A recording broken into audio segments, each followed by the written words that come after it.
আউযু বিল্লাহি মিনাশ শাইতানির রাজিম। বিসমিল্লাহির রহমানির রহিম।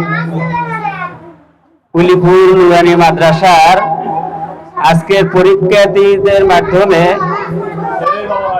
পুরস্কার বিতরণ অনুষ্ঠানের সম্মানিত সভাপতি উপস্থিত আছেন আমাদের উলিপুর গ্রামের নুরানি মাদ্রাসার সম্মানিত হুজুর হযরত মাওলানা মোহাম্মদ আব্দুল্লাহ আল শাফি এবং উপস্থিত আছেন আমার শ্রদ্ধেয় মুরব্বী জনাব মোহাম্মদ তরিকুল ইসলাম শাহিন।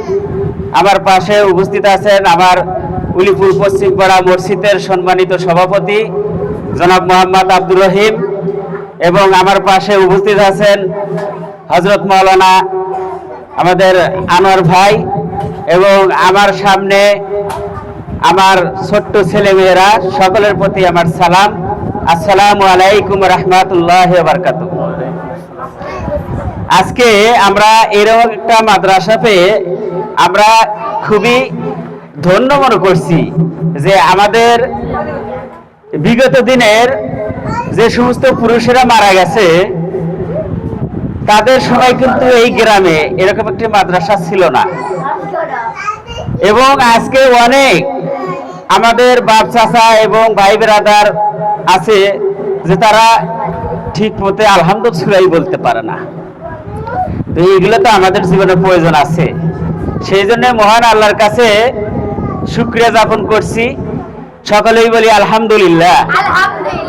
যে নবীকে সৃষ্টি না করলে সারা দুনিয়ার ভিতরে কোনো কিছু সৃষ্টি হতো না, সেই মহামানব আমাদের আখিরি নবী, তার প্রতি একবার দরুদ শরীফ পাঠ করে নিই। সকলেই বলি সাল্লাল্লাহু আলাইহি সাল্লাম। সম্মানিত হাজিরিন, আমরা স্বপ্ন দেখছি পুরা গ্রামের সন্তানদেরকে নিয়ে আমরা স্বপ্ন দেখতেছি যে আমি এই গ্রামকে কোনো ভাগাভাগি করে দেখতেছি না। পুরা গ্রামের ছেলে মেয়ের দায়িত্ব আমাদের। তাদেরকে কিভাবে আমরা আখিরাত চিনাবো, ভালো মন্দ শিখাবো, আদব কায়দা শিখাবো, সেইগুলোর জন্য আমাদের সুন্দর একটি মাদ্রাসার প্রয়োজন। তাহলে দেখবো কি যে আমাদের দুনিয়ার উপর যেরকম আমরা বেঁচে থাকার জন্য, সফল হওয়ার জন্য আমরা দিন রাত পরিশ্রম করি, আমাদের তেমনি ভাবে আখিরাতের সফলের জন্য আমাদের ছেলে মেয়েদের সুশিক্ষা করা ছাড়া বিকল্প কোনো রাস্তা নেই। কি জন্য যে বর্তমান প্রেক্ষাপটের সময়ে দেখেন অনেক বাবা মা লাঞ্ছিত বঞ্চিত। এগুলো কেন হচ্ছে? মায়েদের সাথে বেয়াদবি হচ্ছে। কেন হচ্ছে? ছেলে মেয়েদের সুশিক্ষা না থাকার কারণে, মানে আল্লাহর শিক্ষা, ধর্মীয় শিক্ষা ছেলে মেয়েদের মধ্যে না থাকার কারণে আমাদের কিন্তু মুরব্বীদের সাথে, মায়েদের সাথে ছেলে মেয়েরা বেয়াদবি করতে একটুও দ্বিধাবোধ করে না। মা এগারে মারে, বাপ এগারে মারে। কেন মারবে? কেন সম্মান করবে না? বাবা এবং মা কি জিনিস এটা তো ছেলে মেয়েদেরকে শিখাইতে হবে, বুঝাইতে হবে।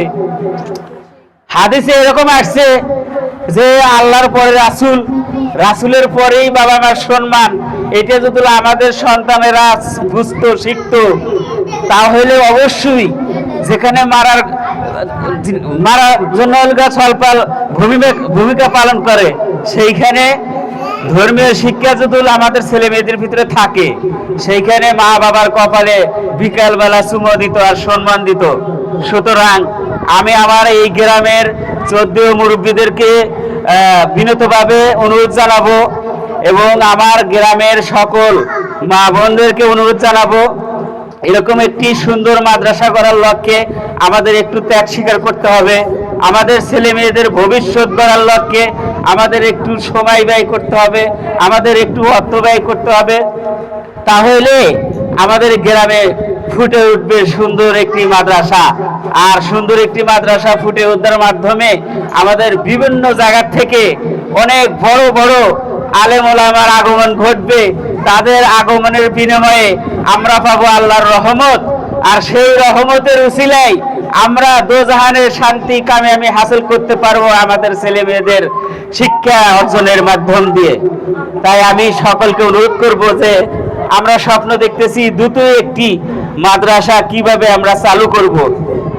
এই মাদ্রাসা চালু করার জন্য আমাদের গ্রামের সকল জনসাধারণ যেভাবে সহযোগিতা করে আসতেছেন আপনারা মুষ্টি দিয়ে, এবং আমরা সবচেয়ে বড় একটি শক্তি সহযোগিতা আমরা পাচ্ছি, এটা কিন্তু আসলে আল্লাহ পাকের একটা অশেষ নিয়ামত যে একটা কোম্পানির মাধ্যমে আমাদের হুজুরের বেতন চলতেছে, এবং আজকের যে অনুষ্ঠানের যত খরচ হয়েছে প্রাইস কিনতে বাবদ এবং মিষ্টি কিনতে বাবদ এইগুলো কিন্তু তারাই পাঠিয়েছে।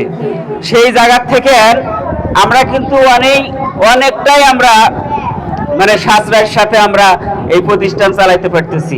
এরকম বিভিন্ন সময় বিভিন্নভাবে তারা সহযোগিতা করে আসতেছে। তো তাদেরকে আমি ধন্যবাদ দিয়ে ছোট করব না, আমি তাদের জন্য আমি দোয়া চাই সকলের কাছে, এবং আমি নিজেও দোয়া করব আপনারা সকলেই আখিরাতের কল্যাণের জন্য, সকল ছেলে মেয়েদের ভবিষ্যতের উজ্জ্বলের জন্য আপনারা প্রতিদিন 1 টাকা হলেও এই মাদ্রাসার জন্য আপনারা সকলেই রাখবেন। বছর শেষে আপনারা এই সহযোগিতাগুলো আপনারা মাদ্রাসায় দেন, তাহলে আমরা অনেকভাবে এগিয়ে যেতে পারবো। তো আমি আর কথা বাড়াবো না, আমি সকলের সুস্বাস্থ্য কামনা করছি।